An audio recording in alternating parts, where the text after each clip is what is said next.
மன நிறைவா இருந்துச்சு. அதுக்கப்புறம்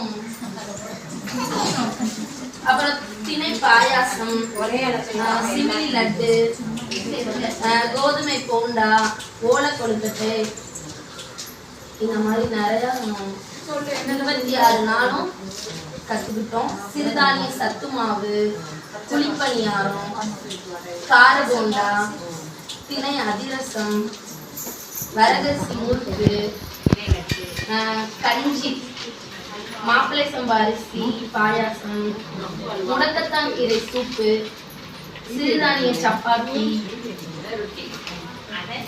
சாமை அரிசி பொங்கல், கம்பு அல்வா, கேப்பை அல்வா, கவுனி அரிசி பொங்கல், கருப்புளுந்து லட்டு, சத்து மாவு கருக்கூழு, மாப்பிள்ளை சம்பா அரிசி புட்டு.